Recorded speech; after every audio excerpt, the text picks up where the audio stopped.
Hey everybody, welcome back. Taking a look at a couple games today. I've been sick all week, and I'd say today is the best I've felt, but nose is still running a little bit, and I'm not sure if my voice sounds any differently. Yeah, it's been a while since I've done a video, and I wanted to do one earlier, and I just wasn't physically capable. But today's the day, so during this couch-ridden week, I've been playing Stranding, specifically Stranding 2. I already beat the game, so I'm just kind of running around now. Doing things for Mr. Impossible as a characters in the game. And this is the PS4 version of the game with the art reversed. I think they definitely came out with like a definitive version which supports PS5 for Death Stranding. I don't know if it got a physical release, it probably did. But I picked it up when it came out, so this is the PS4 copy. And then we have the PS5 Death Stranding 2 on the beach version here, copy here. So let's take a look at this one first. I don't even remember when this came out. Oh wait, no. Came out around COVID. Remember that being quite the coincidence. So, Hideo Kojima game, Death Stranding, Kojima Productions here in the bottom right. We have a little ink palm print here. And there's Lou. I don't know if he's Lou in the first one. Can't remember. Been a while. And we'll open this up. So again, I reversed the art, and here's the... Oh, maybe I can just take it out. I'll put the game over here. There you go. I don't even know why I still have this game. I thought I traded it in. I guess I didn't. Not that I'm upset about that. Probably unlikely I'll go and play through it again in its entirety, though I did go back to it recently and just, delivered a few packages. Nice big font there, nice large font. So Sam Bridges must, you can kind of read that, I guess. Sam Bridges must brave a world transformed by the Death Stranding. Carrying the remnants of our future in his hands, he embarks on a journey to reunite the shattered world. Forming connections within the world and beyond, the social strand system ushers in the new strand game genre. Brand new genre, video game here. And we have Norman Reedus. He plays Sam Bridges, and I really haven't seen him in anything. I watched the first season of that zombie TV show, The Walking Dead, and I don't think he's in the first season. At least I don't remember him in the first season. And I did see the Bike Riders. Yes, that was a cameo. I wouldn't consider a cameo. I mean, I guess he plays a character, but he's under a lot of makeup and has some really gnarly teeth. There's another movie. It came out in the 90s. It was kind of Boondock Saints. I've seen him in that. So I guess that's what I've seen him in. I've seen him in Boondock Saints, and I've seen him in the Bike Riders, and I've seen him as Sam Bridges in this game. And we have Guillermo del Toro here, but just his likeness. So this is really bizarre to me, and so Nicholas Winding Refn and Guillermo del Toro in this game, Refn's not on the back here, their likeness is in the game in the sense they've been mapped like a 3D model, but the actor playing them and their voice is different. That may not seem all that profound or anything like that, but I do wonder what it's like from their perspective, in a sense. I would find it very surreal, perhaps even unnerving, if I was watching, myself. But my mannerisms, nuances, everyone has certain movements or tics that are exclusive to them, in a sense. But all that's gone. Like your movements are different, your voice is different. You're essentially a different person, right? It just looks like you. It's very bizarre. Mads Mikkelsen. I don't know this actor.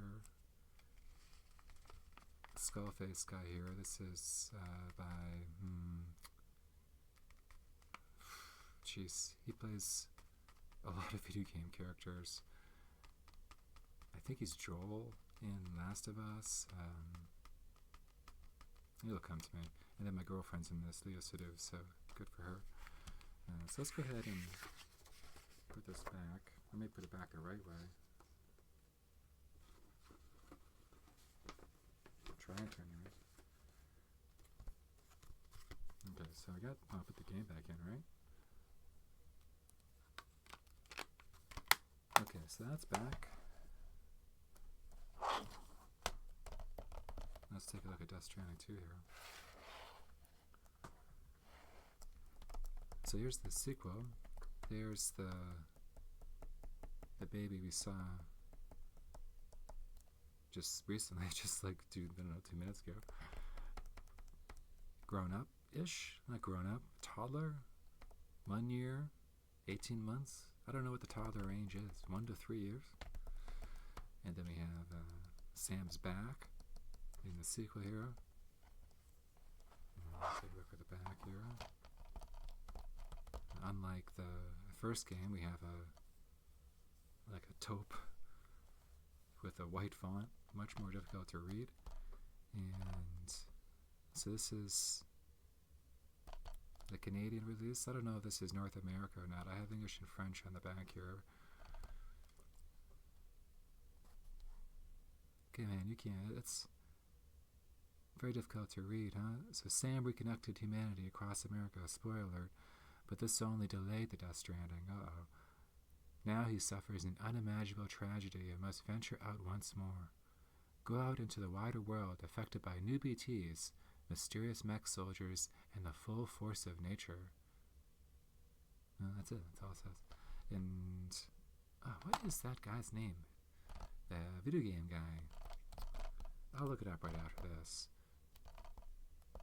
Yeah, it doesn't matter. Yeah, my girlfriend's in this one too. She has a pixie cut.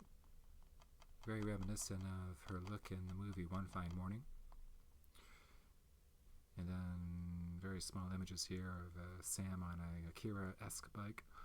And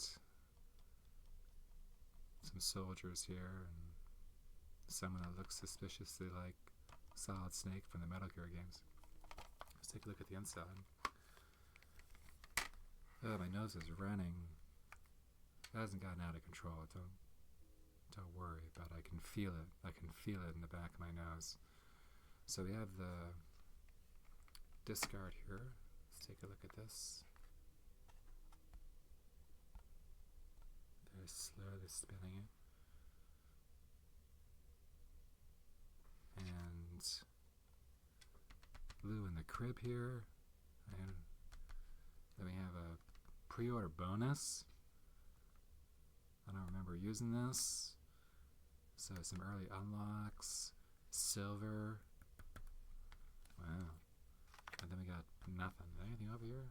Nothing at all. No.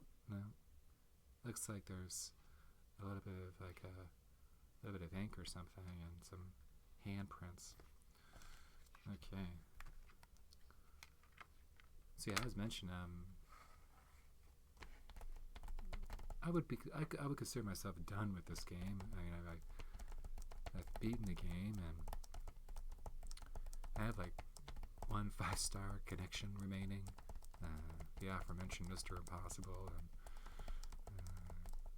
I have to catch an albino animal, and that's it. Then I'm like, done in a sense. I don't think there's anything left for me to do in this game. But I started playing it a couple months ago, and ended up playing this one a lot more than the first one. I want to say the first one, I played for like 60 hours or so, which is a fair amount of time. But I probably like close to, I really don't know, over 100 hours anyways. I just, recovering packages and delivering packages, creating roads, and being a helpful member of the Strand genre. Lots of likes, but there's just too much to talk about story-wise for these two games, so lucky you, I'm not going to bother. But from a gameplay perspective, it is essentially like an open world game, but the objective is to deliver parcels. Like, you're basically like a UPS or a post person, and as the game, as you unlock gear and weapons, you can typically carry more and more packages, and eventually get yourself a van, and you can fill that van right up with packages. Get snow tires on that van and drive it up a mountain. So, and there's also a story that goes along with it. And I think overall my satisfaction with the sequel surpasses the original. I like the original a lot, but the sequel is constantly giving you new gadgets and what have you, even if you don't need them. Like, you really don't need them. You can go through the whole game with like a single taser pistol if you wanted to. But it's just everything from like pizza dough as a weapon to like guided rockets. It really covers all the bases, and really bonkers story, and the cutscenes are pretty killer. Really good character designs, and I forget the name of the character design, the artist. He basically collaborated with Kojima now for decades, and really can't remember anything today. I'm blaming it on my sickness, my illness here. I did a little bonus. I pulled this guy out, pulled him out and I took him off my shelf. I didn't really do any digging. So I have a few figures that are, dotting my TV room. Just a few, nothing overwhelming. And Solid Snake happens to be one of them. My camera is so blurry. This is a record, right? Look at this. Amazing. I didn't think a camera could be this blurry in the year 2025. I don't know how old this camera is, but that's probably only like 4 years old. I ended up having to get a new camera during COVID times when everyone went Zoom, so I was fully remote for work, and my laptop camera wasn't cutting it, and I got this one for me, and not impressed. So anyways, this is Solid Snake, I can assure you. And I kind of look at it. If I got my mustache going, I could probably do a good Solid Snake for Halloween. That and work out a whole bunch. And this is from Metal Gear Solid 4. This is the pose. You're not changing the pose. It looks a lot better when you're not overhead. And my goodness, this is a tight suit, huh? Yeah. I usually just look at it from this angle. Maybe I should turn around. But anyways, I must have picked this up back when the game came out. I don't remember exactly. I was really into Metal Gear Solid. I still am to a certain extent, but I mean, I probably wouldn't be buying a figurine nowadays. But I kept this one because I thought it was a pretty cool figure, and just look at the detail on the face, so you can see why I kept it. Anyways, thanks for watching.